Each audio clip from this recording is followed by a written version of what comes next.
Excellency, the Governor of West Bengal, Mananiya Mukhyamantri Ji, colleagues and friends on the dais, distinguished guests, ladies and gentlemen.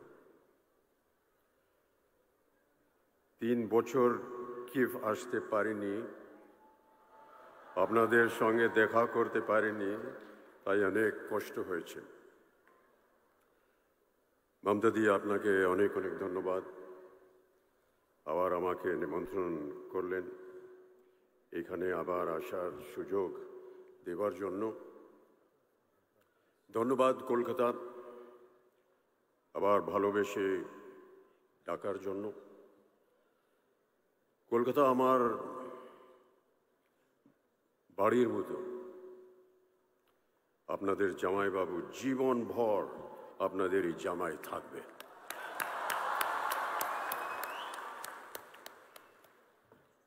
A great joy for me to be here after 3 long years at the inauguration of yet another edition of Kolkata's prestigious International Film Festival. The festival, ladies and gentlemen, has always celebrated the inclusive spirit of cinema beyond the confines of what Gurudev Rabindranath Tagore called narrow domestic walls. I salute you, Kolkata, for giving me my first job. I salute you, Kolkata, for giving Jaya her first film in Mahanagar, directed by Satyajit Ray. But most of all, I salute you for your artistic temperament that embraces the essence of plurality and equality. This is what makes Bengal so special. আপনারা সবাই ভালো থাকুন, সুস্থ থাকুন, এই আমার আন্তরিক মনোকামনা। The pandemic, ladies and gentlemen, has indeed been ruthless, a gruesome situation we were unprepared to face.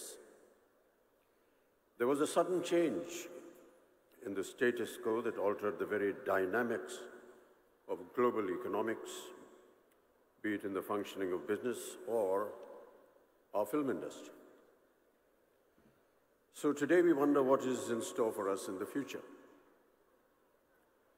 Given all possible precautions, we can take heart from a checkered past in which, despite pestilence, wars, changing social dogmas and political turmoil, film industries all over the world have always propagated courage and faced every challenge head-on. Man, ladies and gentlemen, has always been a social animal, and the need to belong to a community and participate in a group of activities is a primal human need. Long before the advent of cinema, people turned to various forms of collective activity for entertainment, mainly centered around religious ceremonies and folk expressions. Be it the temple dances from South India and Manipur that gave birth to some of our major classical dance forms, or the North Indian tradition of the Ram Leela and the Ras Leela that married mythology and theatre in their most accessible formats. The tradition of kirtans and qawwalis were born at a place of worship, like temples and dargahs, to give communities a sense of companionship and solidarity. Compared to these age-old practices, cinema is a relatively newer phenomenon. Our first silent film, Raja Harishchandra, opened in the Olympia Theatre, Bombay, on the 21st of April, 1913, merely a few years before the dual setbacks of the First World War and the advent of the dreaded Spanish flu. Earlier, the Russian flu, often described as the first modern influenza pandemic, erupted between 1889 and 1892 and is believed to have killed more than 1 million people. However, 3 years later, once the danger had subsided, the world's first ever public screening of 10 of Lumiere brothers' short films took place in Paris on the 28th of December, 1895. As with the current pandemic, the 1918 Spanish flu also spread through international travel on steamships and trains packed with soldiers returning from the First World War. In India, the disease arrived in Bombay on a trooper ship from Mesopotamia in May, peaking in October. Mahatma Gandhi, ladies and gentlemen, the chief architect of India's independence, was one of the millions who contracted the Spanish flu. Had he not survived India's struggles to shed the British colonial yoke, would have taken a drastically different turn.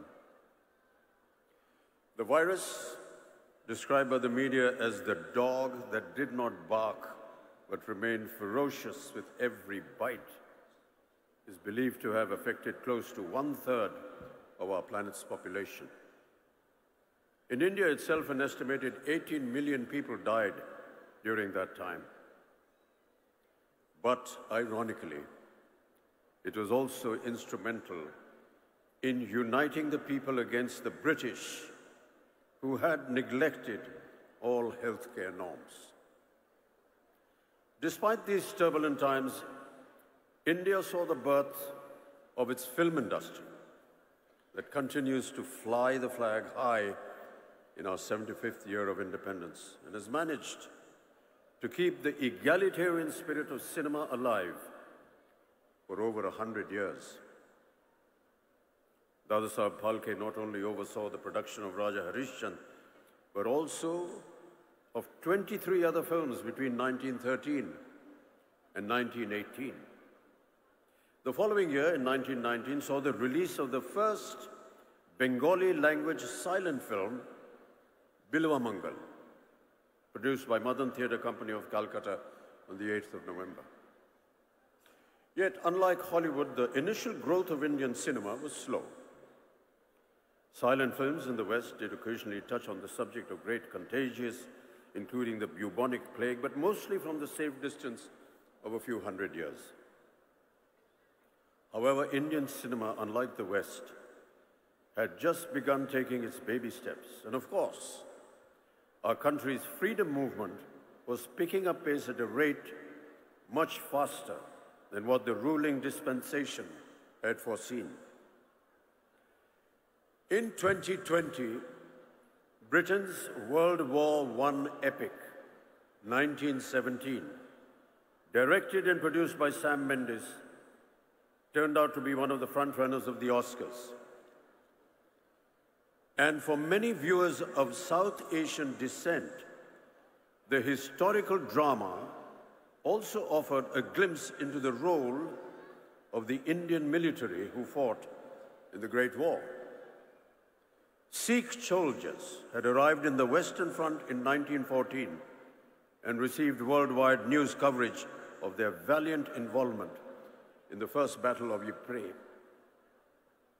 Yet, ladies and gentlemen, once the skirmishes were over, their contribution went wildly unrewarded.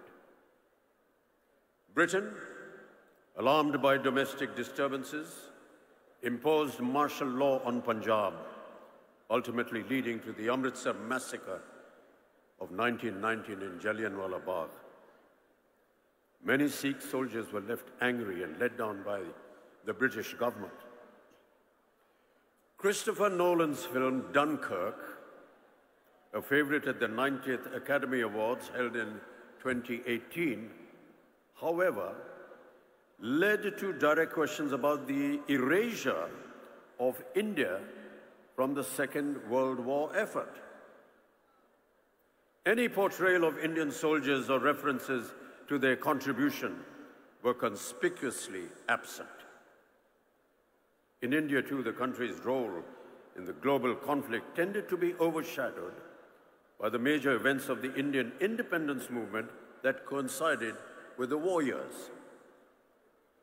Nevertheless, within this larger conversation about cultural retellings of two world wars, it is important to look at how India's film industry responded and how it filtered stories of valor and sacrifice through the prism of cinema and the country's own struggle for freedom.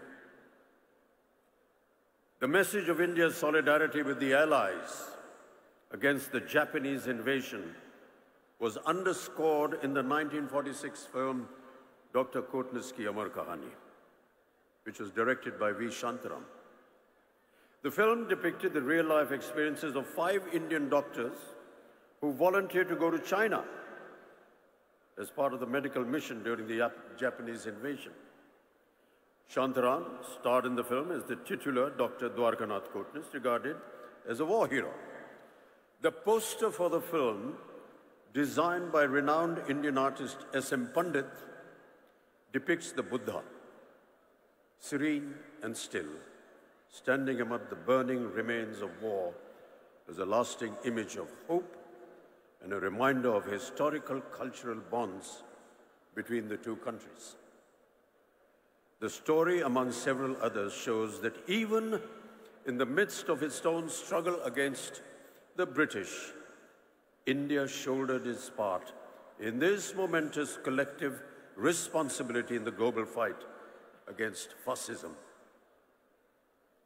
As native voices started being raised against British oppression and social injustices, often reflected in films of that era, it was inevitable that film censorship was born out of a raging fire and into the consequent clamping down on human rights.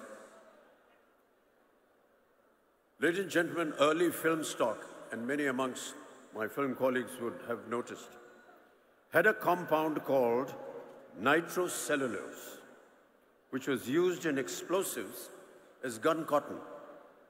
Mixed with camphor, it became nitrate film, not explosive, but still violently flammable. In 1897, a year and a half after the first ever film screening in the world, a nitrate fire at the Bazar de la Charité in Paris killed 126 people.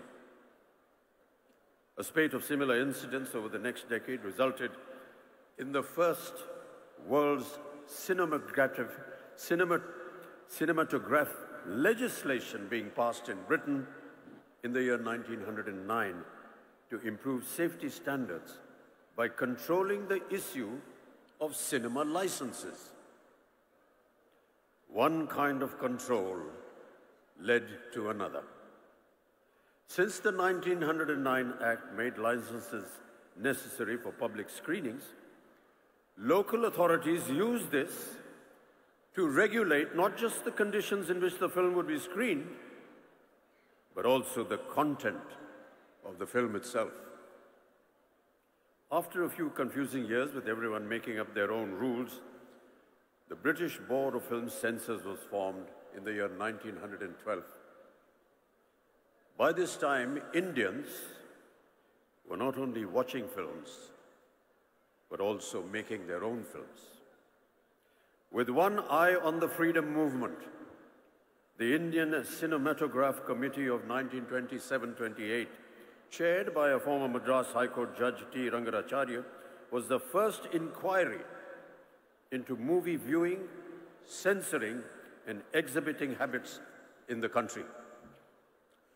In 1921, there were an estimated just 148 movie halls. By 1927, this number had doubled. Despite Hollywood films accounting for roughly 80% of the shows in those early years, it was the Indian titles that really got the public going. Though Indian cinema wasn't exactly prurient in the 1920s and 30s, except for some passionate kisses, like the most famous one in Karma, made in 1933, involving a snake and a tearful Devaka Rani trying to bring a comatose Himanshu Rai back to life. The British, however, had bigger problems to tackle than a few on-screen smackers. What they really dreaded was the threat of communal discord and the expression of nationalistic sentiment. Any mention of British excesses was forbidden, and enough reason to earn an outright ban. And of course, there was the ultimate bête noire, Mohandas Karamchand Gandhi. Listed in the Journal of the Modern Picture Society of India in 1937 are several titles of banned newsreels featuring the Mahatma. In fact, Gandhi was the hidden subject of the first film to be proscribed in India. Released in 1921, the protagonist of Bhakta Vidur, with his Gandhi cap, khadi clothes, spinning wheel, was deemed to be a stand-in for the Mahatma. In 1939, Tyag Bhumi met the same fate, as it portrayed what was perceived as the Gandhi of Tamil Nadu sitting on a dais spinning with a charkha. In 1931, on seeing the word Swaraj in the title of Shantaram's film Swarajya Toran, or Thunder of Hills, and the poster of the film depicting Chhatrapati Shivaji Maharaj hoisting a flag, the head of the British Indian censor flew into a rage. This picture is banned, conveyed the censor board. But Shantaram's friend and film distributor Babu Rai Pao responded with the officials who demanded that the film be retitled, a few scenes be modified, and that the flag hoisting in the climax be entirely deleted. And therefore, Swaraj Toran was renamed Uday Kal and finally released. Armed with the proverbial pen, our filmmakers were fighting their battle against the hegemony of a haughty empire. Close to 24 films were released between 1921 and 1947 that either obviously or obliquely depicted the British as oppressors. The British Indian censors made every possible attempt to throttle such messages. To fight them, India needed to be socially united and progressive. That was precisely the message in the 1937 classic Duniya Na Mane, which also raised a voice against unfair marriages and advocated widow remarriage. The British censors interfered once again, ordering the removal of documentary footage of Vallabhbhai Patel making a speech about abstinence. Brandy Ki Botal, 1939, criticized liquor consumption and exhorted Gandhian morality, while Ghar Ki Rani in 1940 showed the dire consequences of aping Western traditions. Though these messages started receiving the support of the country's nationalistic leaders, the films had a very hard time at the censor board. Indian film directors were forced to find ways to talk about the ongoing freedom struggle without mentioning it directly. You must remember the famous song, Dur Hato Hai Duniya Walo, the hit musical number from the 1943 feature film called Kismat. It was ostensibly made as a warning to the Germans and the Japanese, but the actual target was clearly the British.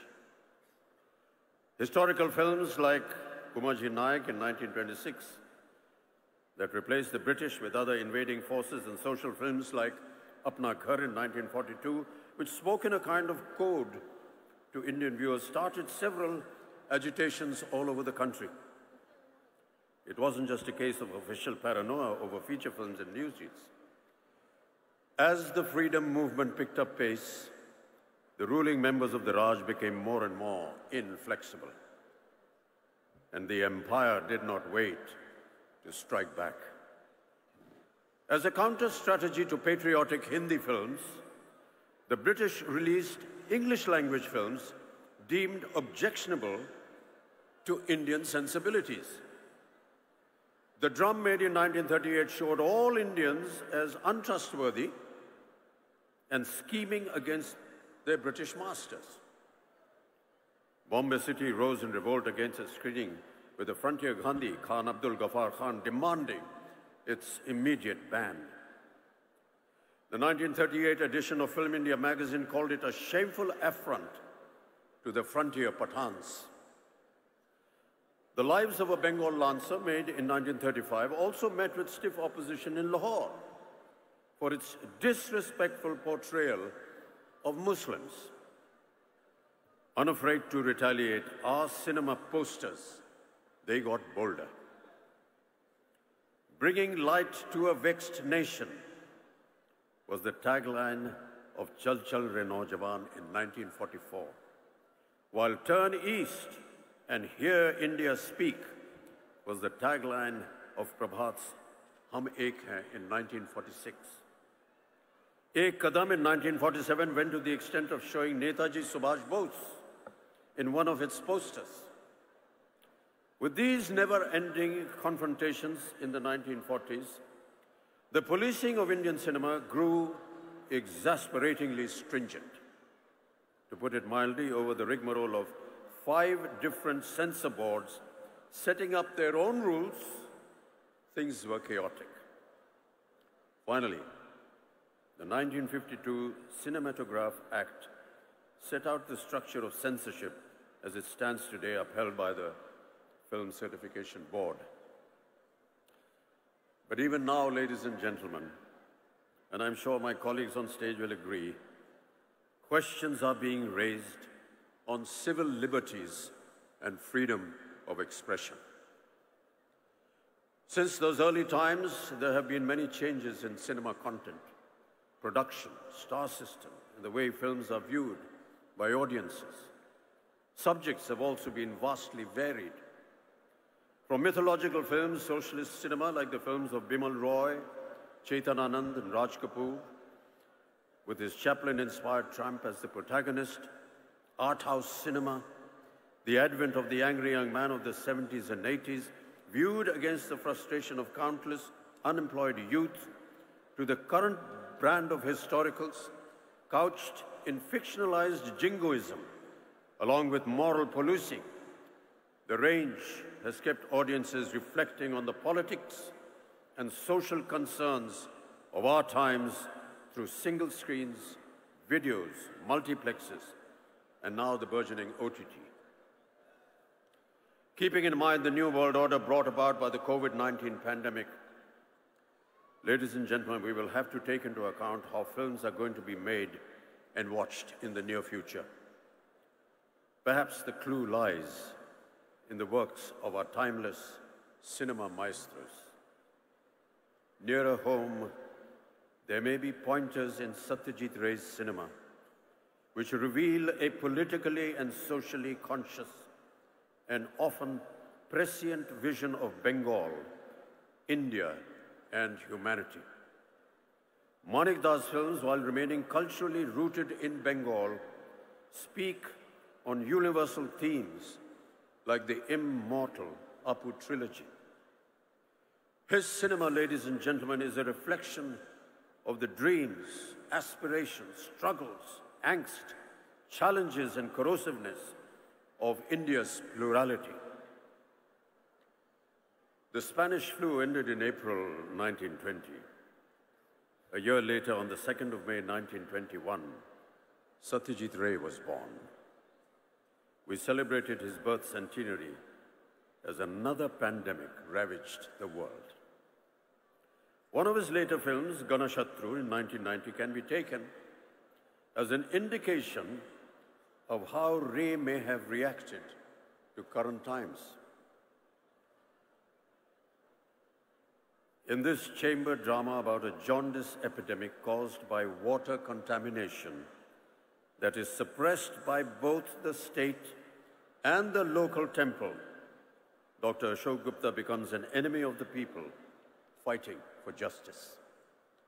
Most of Mrinalda's early films were more overtly political, always championing the cause of the rebels, the downtrodden, and the oppressed. His later films, however, touched upon the personal challenges of loneliness, as essayed by the protagonist Jamini in Khandar in the year 1984.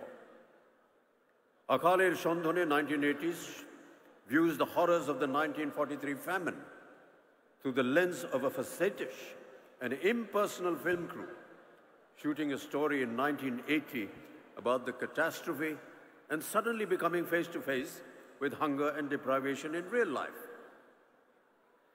The amalgamation of political turmoil and personal tragedy was a constant leitmotif in Mrinalda's oeuvre that makes his work so unique and relevant. Ritwik Ghatak, another of Bengal's celebrated filmmakers, whose centenary is also approaching in the year 2025, unapologetically celebrated feminism and depicted ruthless social realities born out of the partition in his cinema.